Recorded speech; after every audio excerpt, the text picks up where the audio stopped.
तो गाजा पर बीते 1 साल से इजराइल बमबारी कर रहा है। आसमान से फाइटर जेट बम बरसा रहे हैं तो जमीन पर टैंक गोले बरसा रहे हैं।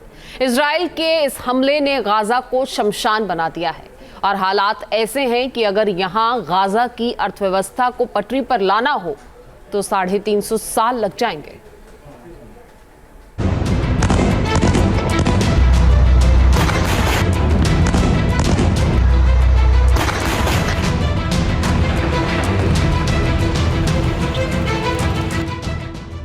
तीन 365 स्क्वायर किलोमीटर में फैला एक इलाका जो लगभग साल भर से बारूद की बारिश झेल रहा है। एक ऐसा इलाका जिसके 25 शहरों में बीते 365 दिनों से हर दिन बम बरस रहे हैं।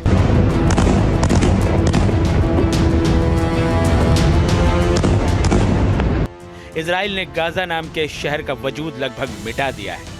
एक पूरा इलाका शमशान नजर आने लगा है।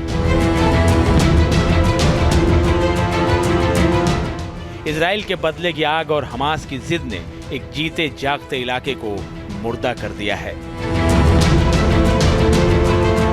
खंडहर बन चुकी इमारतें, हर तरफ बिखरा मलबे का ढेर गाजा की नियति बन चुका है। गाजा की 60% इमारतें बर्बाद। गाजा में 42,000 लोगों की मौत।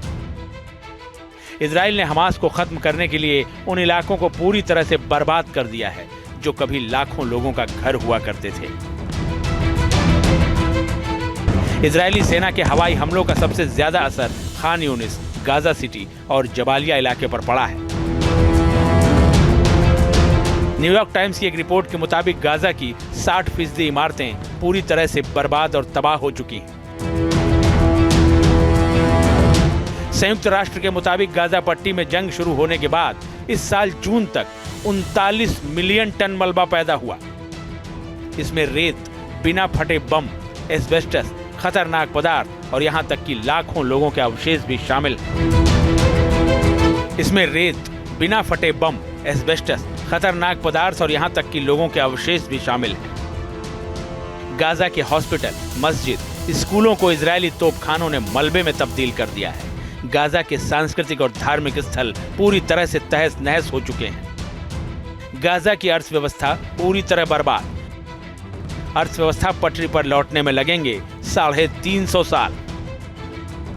गाजा में चल रही जंग के चलते अभूतपूर्व मानवीय, पर्यावरणीय और सामाजिक तबाही हुई है, जिसने गाजा को पूरी तरह से बर्बादी की ओर धकेल दिया है। गाजा में 88% स्कूली इमारतें तबाह हो चुकी हैं।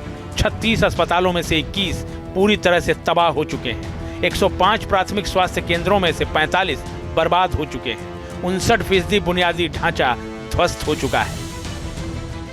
गाजा की अर्थव्यवस्था की बात करें तो यह बर्बाद हो चुकी है और इसे अपनी पूर्व की स्थिति में लौटने में 350 साल लग सकते हैं। एक रिपोर्ट के मुताबिक जंग शुरू होने के बाद से गाजा में निर्माण उत्पादन में 96% की गिरावट आई है। कृषि उत्पादन में 93% की गिरावट हुई है। मैन्युफैक्चरिंग सेक्टर में 92% की गिरावट है।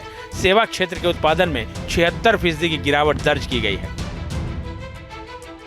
फसलों और खेतों के बर्बाद होने से गाजा में लोगों के सामने भूखमरी का महासंकट खड़ा हो चुका है, जिसकी जद में लाखों की आबादी है। गाजा में अभूतपूर्व संकट की स्थिति है जो कब दूर होगी, कैसे दूर होगी, कहना मुश्किल है, क्योंकि गाजा में जंग अभी भी जारी है। न इजराइल की बमबारी और हमले रुक रहे हैं और न ही हमास पूरी तरह से घुटने टेक रहा है। इसकी सजा गाजा के बचे खुचे बेगुनाह लोगों को भुगतनी पड़ रही है। Team news nation. News nation अब व्हाट्सएप पर खबरों की ताजा अपडेट के लिए न्यूज़ नेशन के इस QR कोड को स्कैन करें।